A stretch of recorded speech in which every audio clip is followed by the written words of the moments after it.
వందనాలండి. ఈరోజు ఫిబ్రవరి 6 కృతజ్ఞతాస్తుతులు చెల్లించు వైఖరి. మొదటి తెస్సలోనికైలు 5:16-18 వరకు మనం చదివితే పౌలు ఏమంటున్నాడో ఒకసారి మనం చూస్తాం. ప్రతి విషయం నందును కృతజ్ఞతాస్తుతులు చెల్లించుడి, ఈలాగు చేయుట యేసుక్రీస్తునందు మీ విషయంలో దేవుని చిత్తము అంటున్నాడు. ఇది దేవుని చిత్తం. థ్యాంక్స్ చెప్పడం అనేది దేవుని చిత్తం. కృతజ్ఞతాస్తుతులు చెల్లించి ఈ వైఖరి ద్వారా మన జీవితాలు మారిపోతాయి.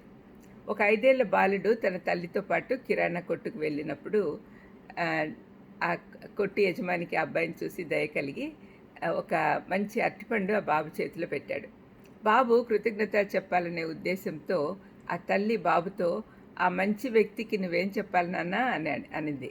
ఆ బాబు వెంటనే అరటిపండు ఆ వ్యక్తికి ఇచ్చి ఒలిచిపెట్టు అన్నాడు. అది విన్న వెంటనే మనకు నవ్వు వస్తుంది. కానీ మనలో చాలామందికి ఇలాంటి కృతజ్ఞతాభావం లేకపోవటం అనే వైఖరి ఉంది. మనం అందరం కూడా ఇలాంటి వైఖరే కలిగి ఉన్నాం. ఆ అబ్బాయి థ్యాంక్స్ చెప్పే బదులు ఒలిచిపెట్టు అని అడుగుతున్నాడు. మనం అదే విధంగా దేవుడు ఏం మనకు చేసినా కూడా గ్రాటిట్యూడ్ ఉండదు.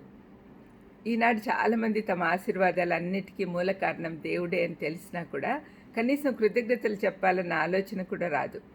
నేను అందరికీ చెప్తూ ఉంటా, just say thank you lord, thank you lord. మనకు ఇంగ్లీష్ వాళ్ళు నేర్పించిపోయారు కదా, సులభం థ్యాంక్స్ చెప్పడం, థ్యాంక్స్ సారీ చెప్పడం, థ్యాంక్ యూ లార్డ్.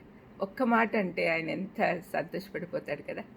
అనుదినం దేవుని కనికరంతో ఆదుకుంటున్న ఆరోగ్యము, ఆహారం లాంటివి దేవుడిచ్చినవే. కానీ దానికి దేవుడిచ్చినవి కదా థ్యాంక్స్ చెప్దామన్న ఆలోచన ఎవరికి రావట్లేదు. ఇందువల్ల వారికి రావాల్సిన ఆశీర్వాదాలు పొందలేకపోతున్నారు. దేవుని సరైన విధానంలో గౌరవించకపోవడం వల్ల తమ ఆత్మీయ పోరాటంలో నాశనం అవుతున్నారు.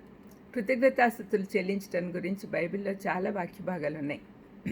ఎఫ్సి పత్రిక 5:20లో ఎల్లప్పుడూ కృతజ్ఞతాస్తుతులు చెల్లించుచూ ముందుకు సాగండి అంటున్నాడు. ఎందుకంటే దేవుని ప్రేమించే వారికి, ఆయన సంకల్పం చొప్పున పిలువబడిన వారికి మేలు కలుగుటకై సమస్తము సమకూడి జరుగును అని రోమాపత్రిక 8:28లో పౌలు చెప్తూ ఉన్నాడు. ఈ వాక్యం నాకు చాలా ఇష్టం అండి. ఎప్పుడు నా నోట్లోనే ఉంటుంది. శ్రమల్లోనూ, కష్టాల్లోనూ, రోగాల్లోనూ, నిరాశలోనూ అవన్నీ తమ మంచికే జరిగాయి అన్న భావన ఉంటే తప్పక కృతజ్ఞతాస్తుతి జ్ఞాపకం వస్తుంది, ఆ భావం వస్తుంది. మీకు ఒక యాక్సిడెంట్ అయినా, ఒక ఆపరేషన్ అవుతున్నా దేవునికి కృతజ్ఞతాస్తుతులు చెల్లించాలి. ఈ పరిస్థితుల ద్వారా మనం దేవునికి దగ్గర అవుతాం, దేవుని అర్థం చేసుకుంటాం. ఆర్సి ప్రౌల్ అనే దైవజనుడు ఈ విధంగా అంటున్నాడు, కేవలము కృతజ్ఞతాభావం కలిగి ఉండుటయే కాక మన జీవితాల ద్వారా దేవునికి కృతజ్ఞతలు చెప్పాలి, అది ఆయన కోరుకుంటున్నాడు అని అన్నారు. ఆ సంగతి మనకు కూడా తెలుసు. కానీ మనం కూడా ఎప్పుడు కూడా థ్యాంక్ యూ లార్డ్ అనే భావం మన హృదయంలో నిండిపోయి ఉండాలి. ప్రార్థన చేసుకుందాం.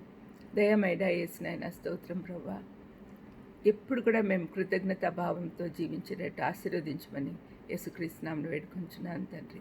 ఆమేన్. God bless you.